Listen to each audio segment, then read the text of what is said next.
Does anybody have any questions they would like to ask? This is an open forum. You ask the questions and we'll give you an answer. And if we don't know, we'll just make something up, but we will make it sound believable. Okay. No, we'll point you in the right direction. Yeah. Okay, well, I'm just, to get on here, I was looking at the question for today. And the complementary color of red light is, and I thought I would have said cyan. It looks like yellow is highlighted. Well, It's RGB and CMYK. So red to cyan, right? yes, that is correct. Okay. Yeah, let me pull up a color wheel so everybody can see it. Well, maybe. Where'd I go? There I am.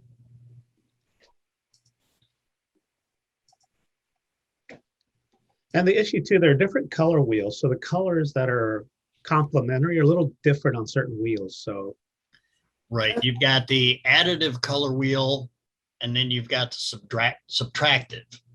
The subtractive is used mainly by artists. That's got the CMKY, where photography, the digital photography uses the RGB. Okay. And the way, if you look at it, they use the same 3 interlocking circles. Difference is with the additive, the RGB goes in the outer part of the circles. With the subtractive, it goes where the circles interlock. Okay. That's how one of the weird ways I remember it. And of course, with subtractive, you take all the colors away, you end up with black. With additive, when you add all the colors together, you get white. Hi, this is John. I don't have video today. Sorry. Hi, Nancy. So my question is, when would you see subtractive or additive light?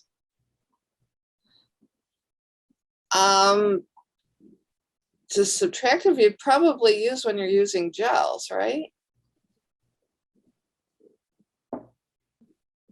Is that your final answer?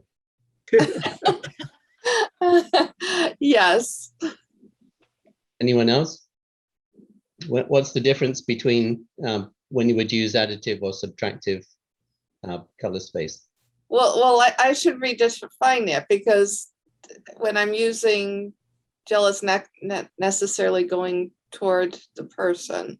Because if I was using the gel on the person, I would consider that additive. So now I'm thinking again.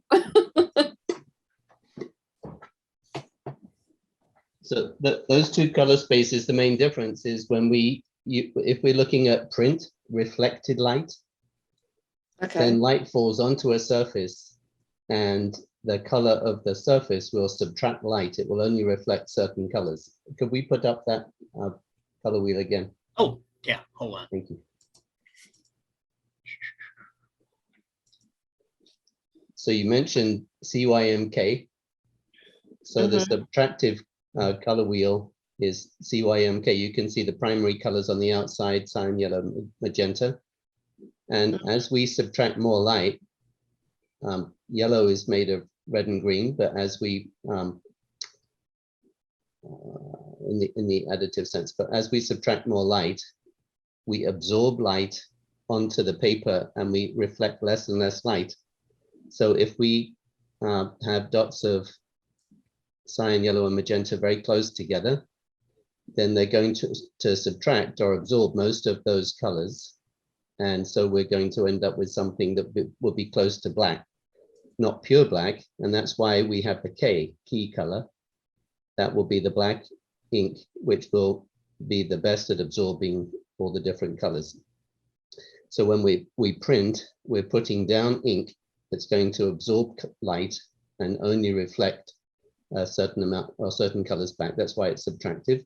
But if we're additive, you are right with gels. We've got a light source, and the filters or gels that we use will allow us to add different colors, different color lights together. So white light itself is made up of the whole spectrum, including red, green, and blue. So a monitor is a light source. So the pixels on our monitor, if we look at them, they're red, green, and blue pixels close together, which give us they kind of combine. The red, green, and blue pixel light combines together additively to give us white. Whereas on paper, the cyan, yellow, magenta pixels combine together to absorb light and give us black. So the subtractive color space is for reflected light, and the additive color space is for a light source. So what you said about the gels, when would you use a gel?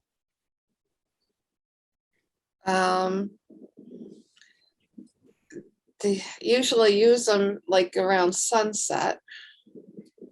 As far as what I've experienced with the other photographers around here. To bring out what kind of a gel might you use at sunset? I use orange. And what's the name of that gel? I don't know. Anybody? We're not just picking on Nancy today.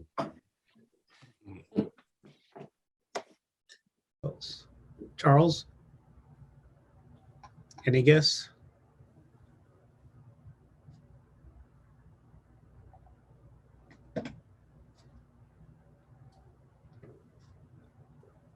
So you might use a warming gel to convert your bright white light and give it an orange tint so that it matched the color tones from your flash or strobe with the sun's color tones.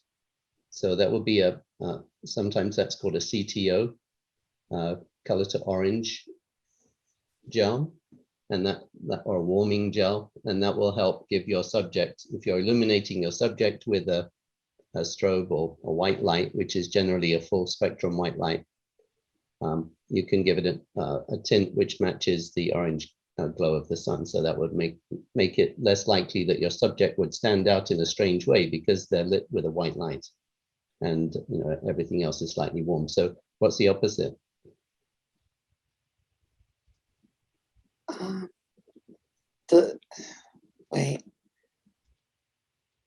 The magenta. No.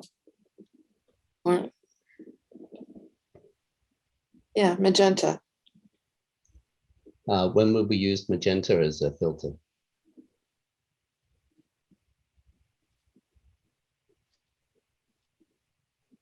I've only seen blue and orange used, so I'm not sure.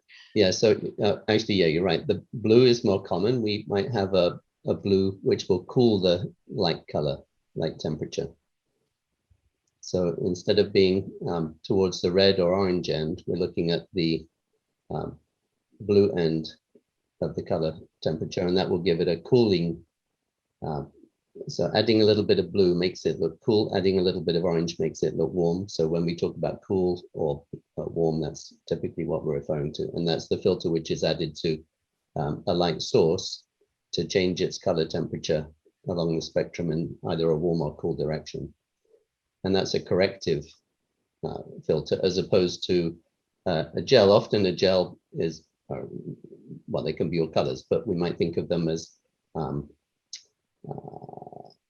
when you buy them, in actual fact, you might get color tinting gels, or you might get color toning gels where they want to create a red effect. Sometimes you see people and they let red on one side and blue on the other, and it creates a very visually vivid image.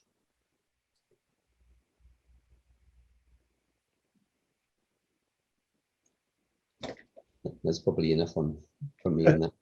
That makes sense. Does it make sense, Nancy? Yes, but I guess I'm still a little bit confused on the actual question for today, because it says the complementary color of red light is blue, yellow, green, cyan. And I've always paired it up RGB equals CMYK. So the red would be the cyan paired with the cyan.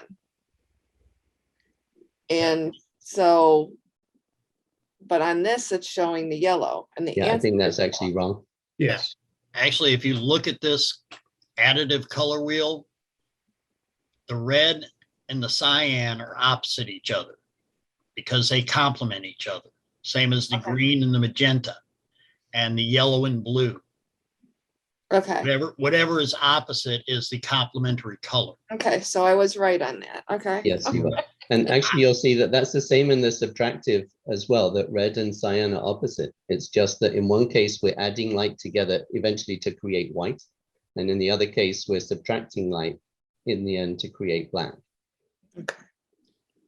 And you should actually practice drawing these color wheels in preparation for the test, so you don't have to stop and think. Just practice drawing both color wheels.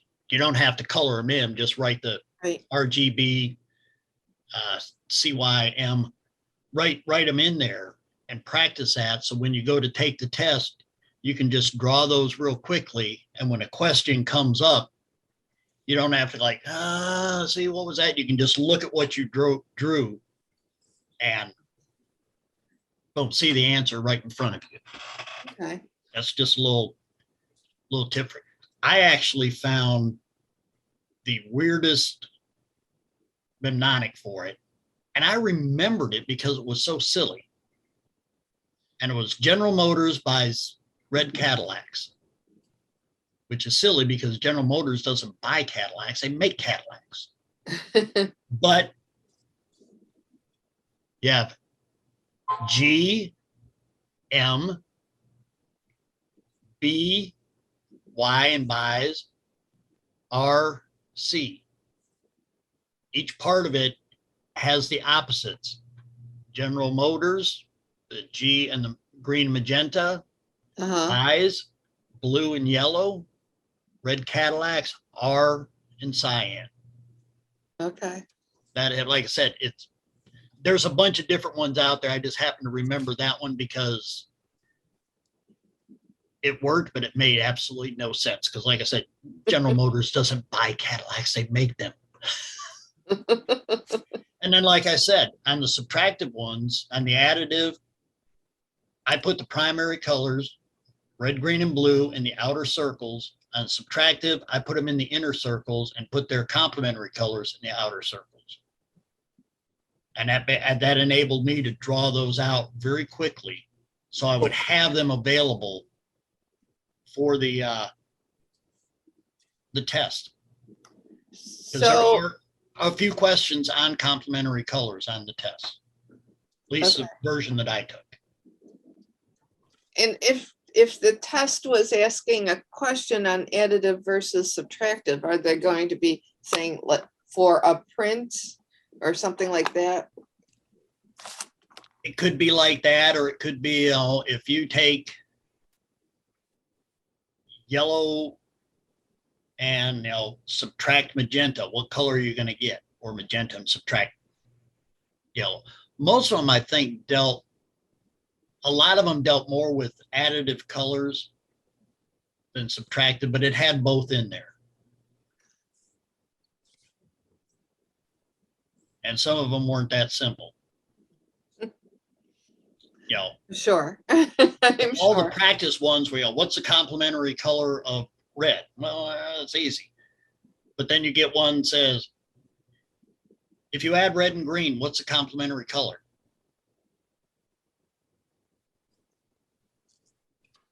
Oh, if you have red and green, which If you is add red and green together, what is the Oh. complementary color?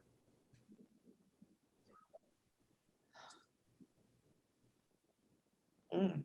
I had a similar that would be blue then, right? right. Look at the 'cause when you- diagram. Yeah, when you add red and green, you get yellow. Mhm. Yellow's complementary color is blue. Okay. So don't get used to just, complementary color of this, because they may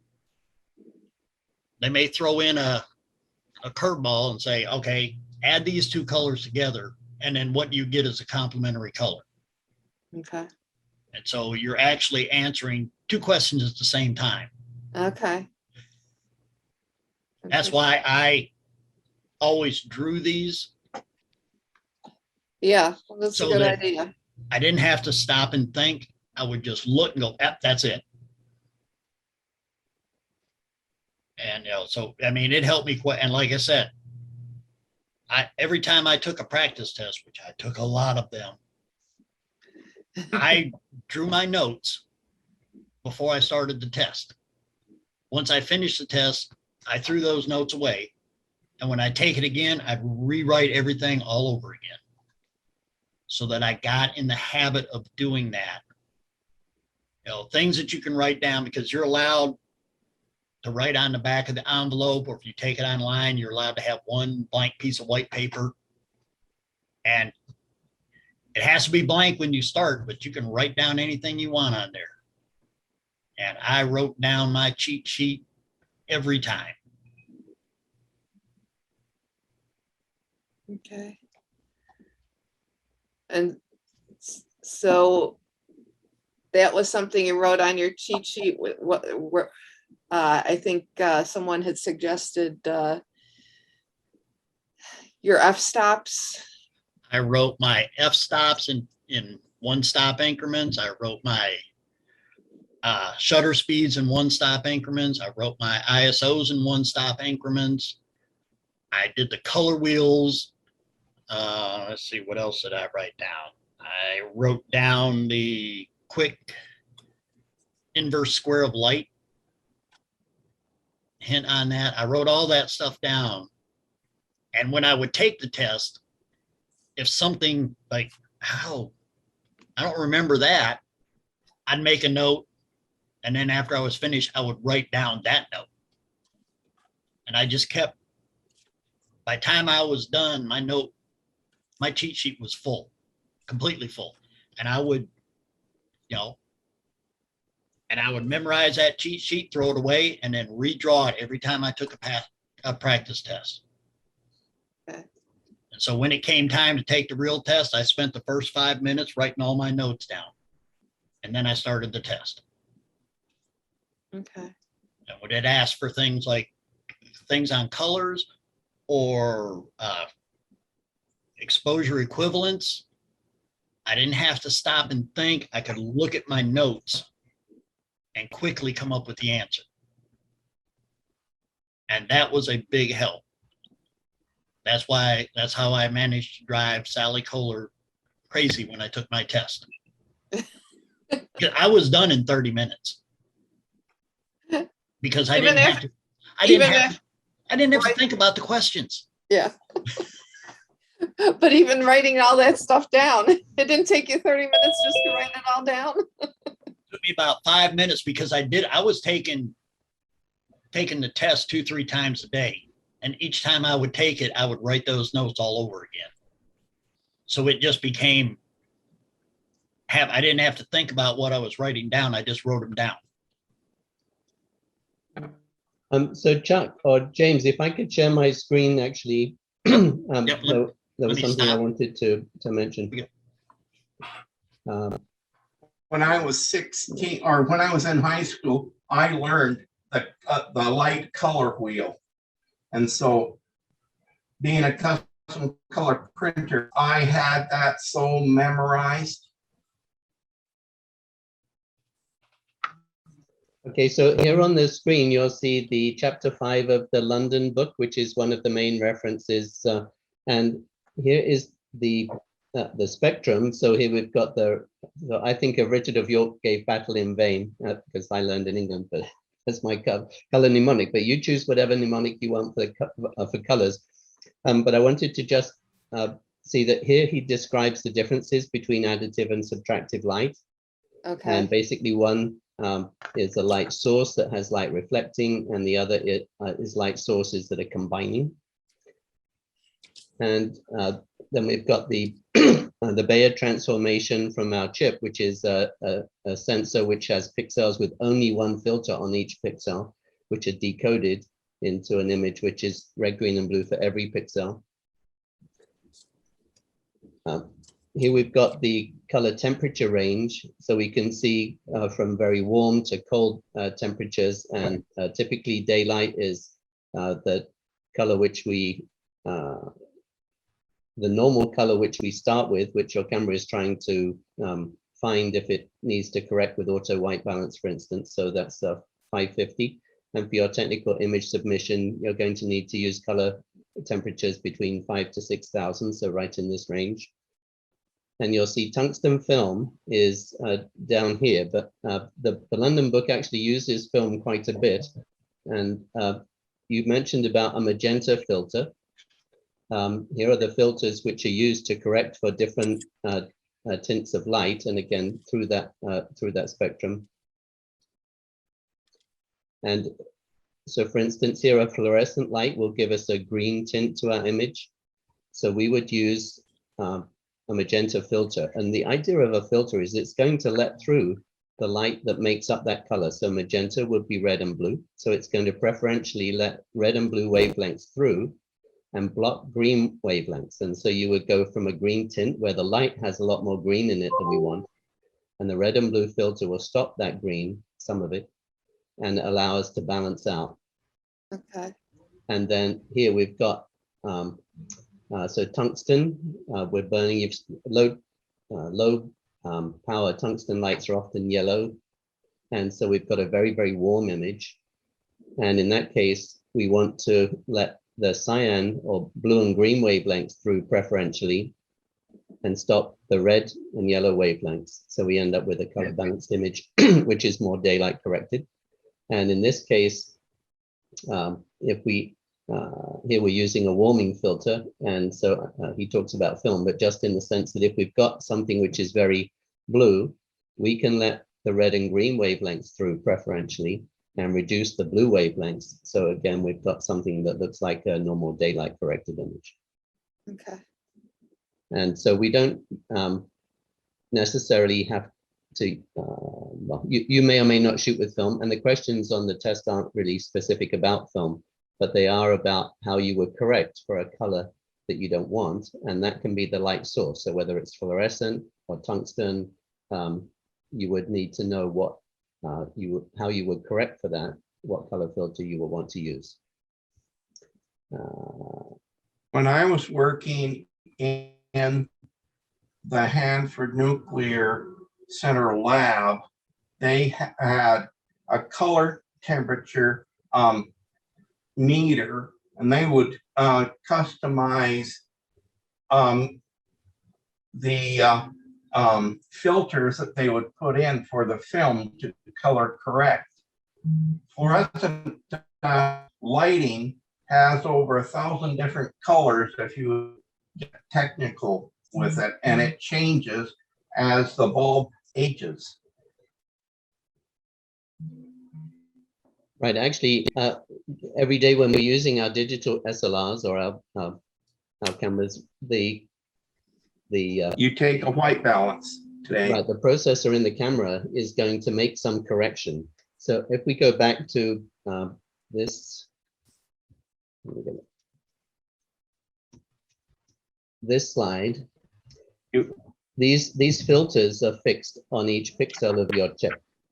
And then there's a calculation which says for this pixel, based on the intensity of its neighbors, how much blue are in its neighbors, how much green is in its neighbors, it will do a calculation which will give you a red, a green, and a blue value for that pixel. For every pixel, it gets a pixel from a calculation from the intensity of its neighbors based on their filtered color. And that's where the white balance that you select comes in. If you select cloudy or whatever, or even automatic, it will try and make it so that the color balance of the image is corrected according to what you've selected. And they're all trying to, well, the auto is trying to correct it to give you a balance between, an even balance between red, green, and blue in the image. And so if you look at that image that we had before, the green tinted image, everything has a high level of green. And if you were to look at histograms, you'd see your green histogram to the right of the red and blue histograms, because every pixel has a little bit extra green. And so by mathematically, without using a filter, we can decrease the amount of green that goes into this pixel value.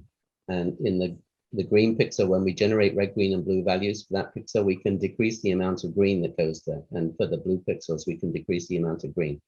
And so that will give you an overall image which has less green in it. And that's a way to reduce the tint by whatever white balance correction you've used. So it's not necessary to do it in the filter. It can do it mathematically here, and that's how we use our white balance. But generally, using a filter is a way so that the camera has to do less work. It has more of a dynamic range of every color coming in, because as we've used a filter to cut green light out, we've reduced the dynamic range of green of the light going into the sensor. So you may find a question on the test about the Bayer calculation, which is essentially how we go from a single pixel value by looking at its neighbors to create a value of red, green, and blue for every pixel in the image. Because your sensor is actually a monochrome sensor, and it's just got these filters, tiny filters on top of every pixel on the sensor. So this is the raw image. Does everyone know how a digital sensor works?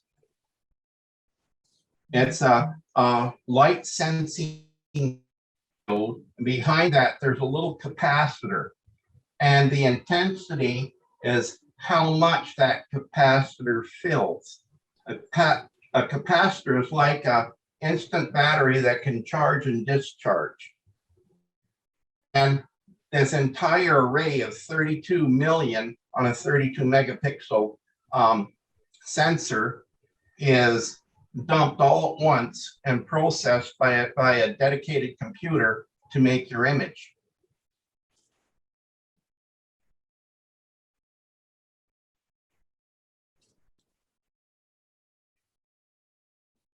And so when you have a 30 megapixel, you have 32 million dots in that sensor.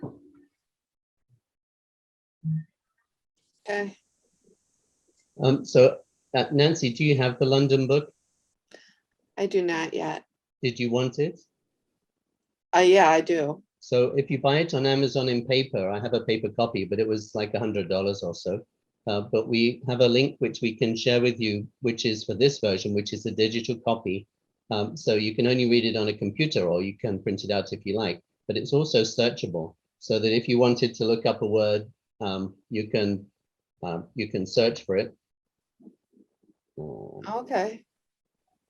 So it's the London Book of Photography? It's three authors. It's London, Stone, and Upton, and it's for photography. And when you do your practice test on the PPA CPP website, at the end of the test, it will show you the reference for each question, whether you got it right or wrong. It will show you, I can give you an example of that maybe. But anyway, the PPA practice test after you've taken it online, which is very easy to do, it will show you where the answers are found. And the most common book, I think like 70% of the questions refer back to this book, the London Stone Upton book. So let me see if I can find the link. Yeah, I think I just put the link in the. Oh, well done. And the name of it is photography. And the reason why we like this is that instead of paying $100, it's only $25. I don't ever like to encourage people to spend money that they don't have to. And in general, the PPA courses, or the videos and other such resources that they provide are probably enough for you to pass the CPP without buying an additional class. And this is one of their references in the recommended reading, and it's only $25 for the digital version. So yeah, like 75 to 80% of the questions are referenced to this book. Well, that's great. Okay. And if you saw it on Amazon, this is the 12th edition, and it's quite good. So the test, the CPP practice test will tell you which edition, the page number and the edition for the answer. And it references both the 12th edition and the 11th edition, but that's the picture on the front of the 12th edition. Okay, Okay, thanks. that's great. Last week I missed the link for the different posing methods. I want to get that in practice. I did download the Studio AI or 3D. And I think that's fantastic because I'm poor and I can practice with the different modifiers. My home is small. I didn't get that. You're looking for the, is it the elixir? Is that what we're looking for? Yeah, I think Now, that's, last week, they had all opposing methods. There was about 25 different pictures, and they had short lighting, broad lighting, butterfly, Michelangelo, and then modified, all of those modified. And I would like that chart. And I missed it in the chat last week. Yeah, I don't think I put the link to that image. Oh, yeah, I must have done. Yeah, Yeah. okay, I'll sort that out for you in the next few minutes. But answering your can- question, what is the name of the book? The best place to go to find these things is the CPP section of the website. So let me share my screen and we'll go there together so you can see how it works. So we've got our CPP.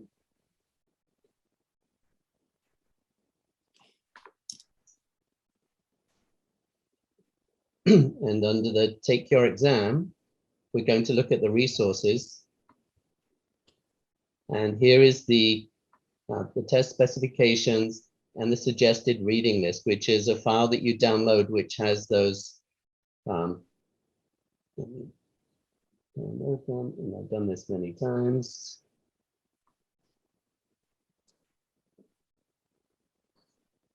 So the suggested reading list is here, and that is the first one that they list, London, Stone and Upton.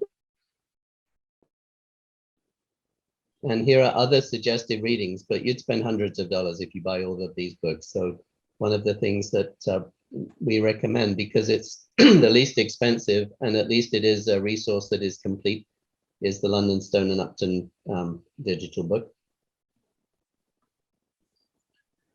And Which one would you recommend for lighting methods?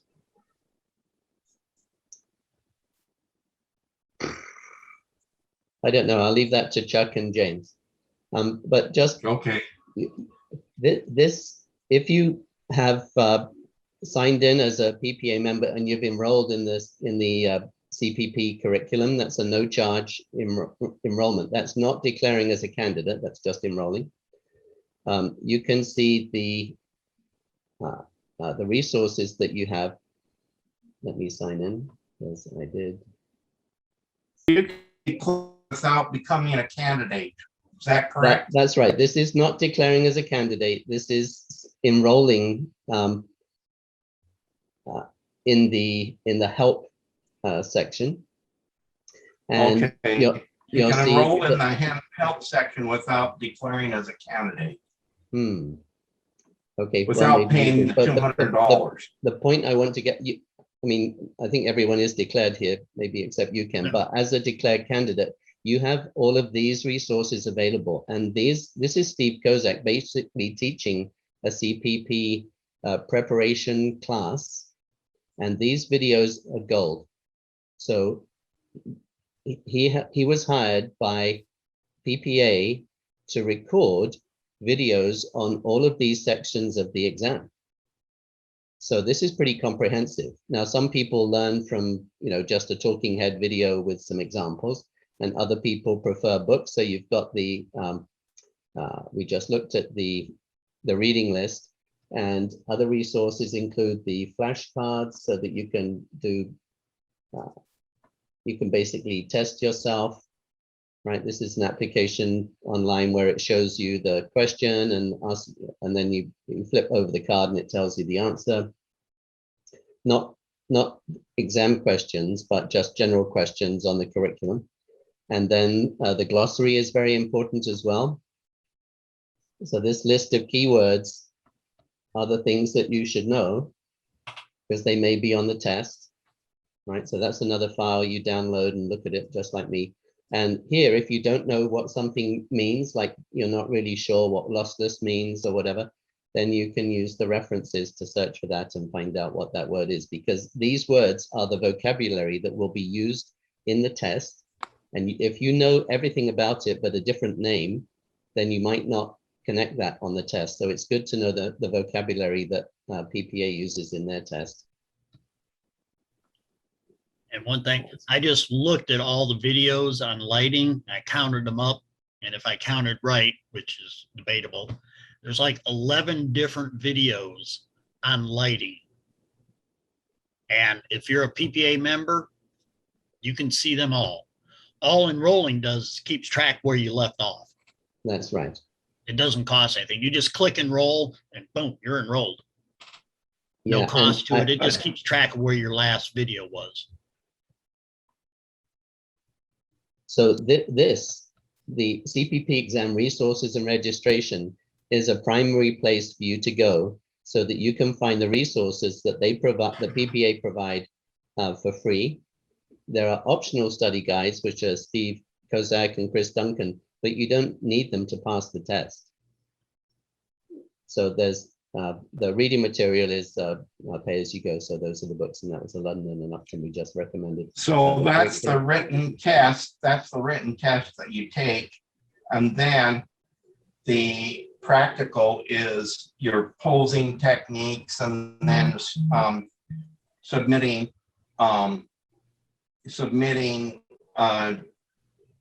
images to be judged. Well, that's not quite correct, Ken. So it's good that you get up to date on what the test is. After you've taken the exam and you've passed it, then you need to take the technical image evaluation. That's this, right. The technical image evaluation, and that it used to be done by a portfolio of client work that you would provide taken over years probably. But now it's a set of images which you're required to take, which have very exact specifications using the Sherman doll. Let me show you. Yeah, it's a posing doll. That's right. Yes. So that's the. It's the one that artists use to say, okay, pose this and copy it.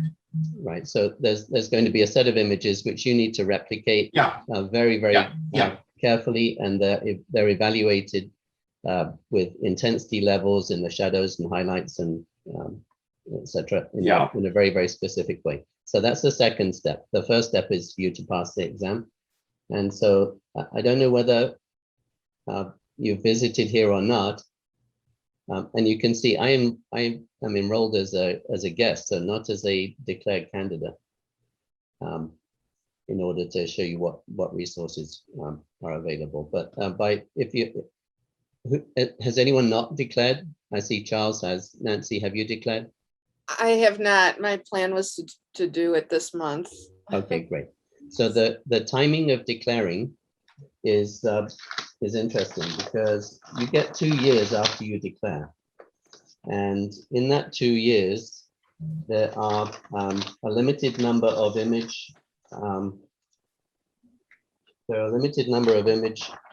technical image evaluation periods. There are 5 per year, and they're in October, August, June, April, and February. So that's every other month, starting with February, and they start on the first Friday and end on the third Friday of those months. 12 noon Eastern time is the start and the end timing, and you get 2 weeks. So as it says, declare your candidacy, but you've done a good thing, because by learning more before you take your exam, that gives you up to 2 years after you've taken your exam, or after you've declared and then you've taken your exam. If you're ready to take it and you pass, that gives you up to 2 years to take your technical image evaluations. Having said that, I would totally recommend everybody do it as quickly as possible and get it done with, and then you get the leverage on your website and endorsement of your CPP certified status and everything else, and not really leave it drag on in case you, but life happens, and if you don't have time, you do get up to the 2 years between the declaring before you. I think I will declare today, but again, I am age 70. I have pain in my back, so I can't stand for long periods. And so I am going to be limited with what I can do for income now. And so basically is product photography, freight damage on location. So that just takes 1 or 2 speed lights, because I have to do the fast. So one thing about the CPP, I am doing this for knowledge and information, because that's the one thing that you can take with you forever. yeah, and actually there's a good point there. So whatever the individual slice of photography which you use for your work and pleasure, the exam is comprehensive, so it will test you across the board. So even if you're a natural light photographer, you'll need to know all the details of strobes and flash, Right, etc. right. I understand that, and that's why I want the knowledge, is because I want to learn all this stuff. I want to learn how to read light. I want to learn how to see the little tiny details that people miss, that set you apart. Okay, so are there any other questions on the resources that PPA provide? No.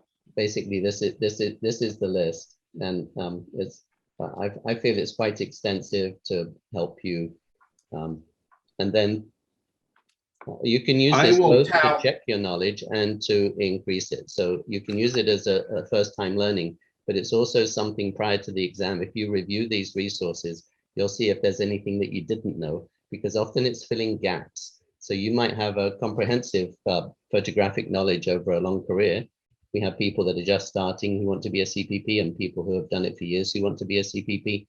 But the people that have done it for years, there's often new technology or new techniques that have kind of slipped in, and so this can help you figure out when there is that kind of a gap for you to fill, so that when it comes up on the test, you've been exposed to it. Yeah. Can you hear me today? Hello? Yes, hello. Oh, sorry, I'm driving. I'm not quite sure whether you could hear me, but I've been listening to you for the last 45 minutes. And just for the other guys on, what I did, which I truly recommend, is I actually spent a week planning out how I was going to study. So I'm following a set plan, which suits me perfectly. I'm following the tapes. Obviously, I'm nearly through on composition now. Just finished lighting. I bought the London book. Planning to do the tests after I finish the videos, and the areas that I'm not too little bit hesitant on, I then go back to the London book and read in more depth, and it seems to be working really well. But I recommend for the guys that haven't got the resources yet is to get all the resources, make the plan, and then study. And it works really well, and I'm thoroughly enjoying the whole process, I have to say. It's been a really enlightening time. Enjoyed it. Well, that's great. And actually, Deb, I don't think she's here today, but she came to the same conclusion. She has taken the test more than once, and that's what she said, that she needed to approach it as a curriculum, so that you've got the grid of everything you need to know, and then you can check off those things. Once Exactly, and you have to you have to prepare it beforehand, so you have that full plan of how you're going to go about this, because otherwise you just get lost in material. And my plan also was to, wherever I'm on a 4-hour drive at the moment, and one of my plans was to listen to this every Tuesday, because I think it's so much just so much wisdom is in these chats that we have. And that was part of my plan. And I'm sort of sticking to everything I decided to do. That's And great. So Ken, I just put the my- link to the lighting scenarios that I had referenced last week in the chat for you. Okay.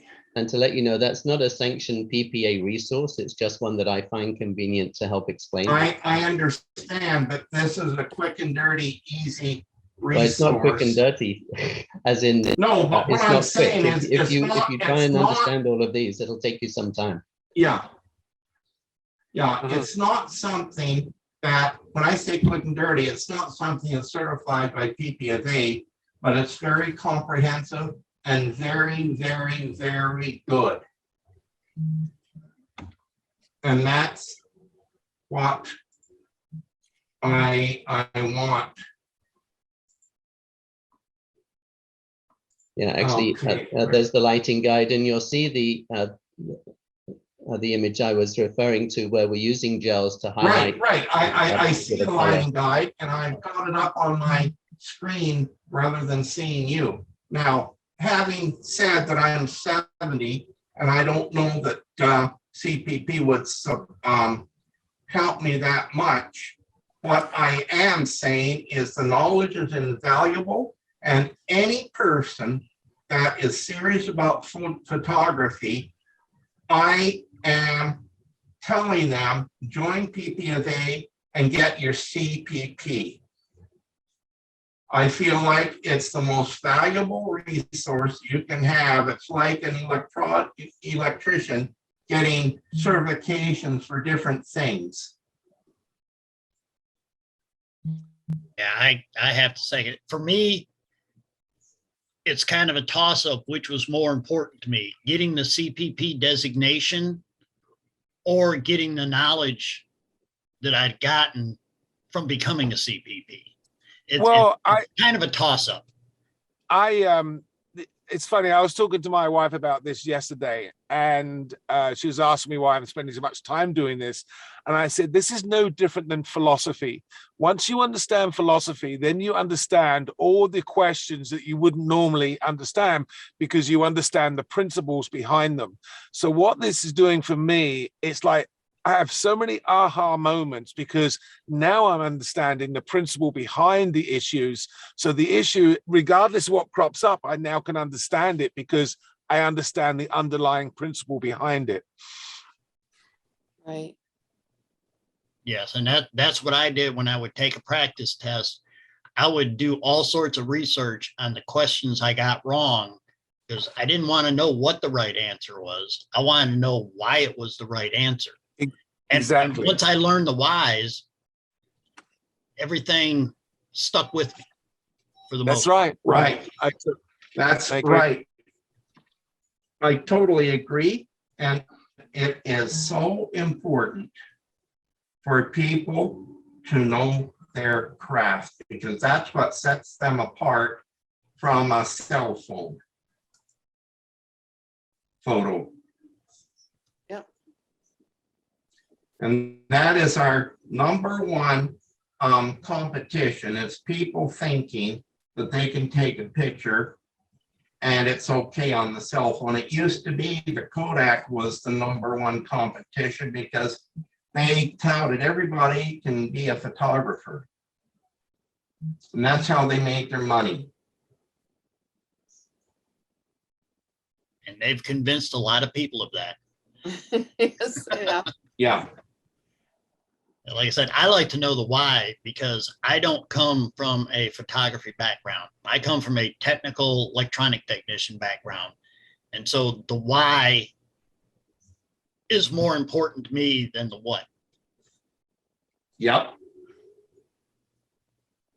The why will stick with you because you understand now.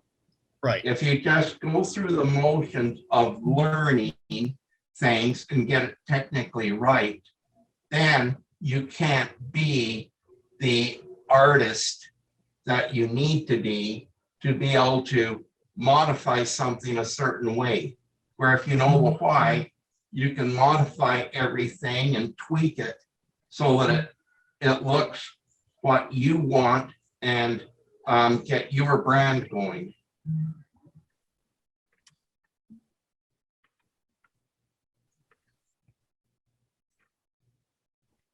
It's an artist with a quarter palette or now artist with a full palette of colors. Yeah. Can I ask a totally unrelated question? I started off photography back in the 80s, and I was doing my own processing, and I've just got the urge to go back and do that again as a hobby. I purchased a little while ago a medium format camera, and I'm coming across a complete antithesis of answers in the relation to the size of the lens and the f-stop. And it almost appears it's like 50-50. Half the people I research say there is a different size f-stop. So for example, if you have a 2.8 f-stop on a lens for a medium format, that is going to be a larger f-stop on a lens that's used on a 35mm format. And I cannot, there's so much dispute in this one issue. Can you guys, who are the experts, put a final answer for me on that one? I think I might. Could I answer that? Who's that? F-stop is a fraction. That is the diameter of the lens versus the focal length of the lens. So 1/2 means that the diameter of the lens is 1/2.8 compared to the focal length.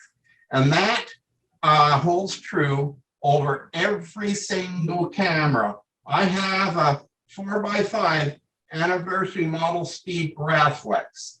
I have a C220, a C330 twin lens reflex cameras. These are all film cameras. I have Canon T90, 35mm. All of these cameras at f2.8, it's f2.8. They are designed to be that. So you're saying f2.8 is f2.8, regardless of the size of the lens. I mean, the width of the lens. That's right. That's right. Because it's a fraction. It's the diameter of the lens. Measure the diameter of the lens, and then measure, and then take that with the focal length and make that a fraction. And that gives you the f-stop. And because of that, the light transmission is the same no matter what format you're using. Yeah, I use my 24-105 lens to figure it out. At 24mm, I put it to f10 because I'm lousy at math and that makes it easier. I have a 2.4mm diameter of the aperture. If I zoom it out to 105mm, still at f10, now my aperture is 10.5mm. It's a larger diameter, but the same amount of light is getting to my sensor because that aperture is farther away from the sensor when you zoom out. Oh, I get you. Because Okay. you get in the inverse square of light mixes in there too. The farther away the aperture is from the sensor, the less light is going to end up getting to the sensor, no matter how big the aperture is. And so, yeah, f2.8 is f2.8. It doesn't matter whether it's on a Large In format Zoom? or a 35mm. No, I'm talking about different. I'm talking about the diameter of a lens compared to a large format or a medium format, as opposed to 35mm.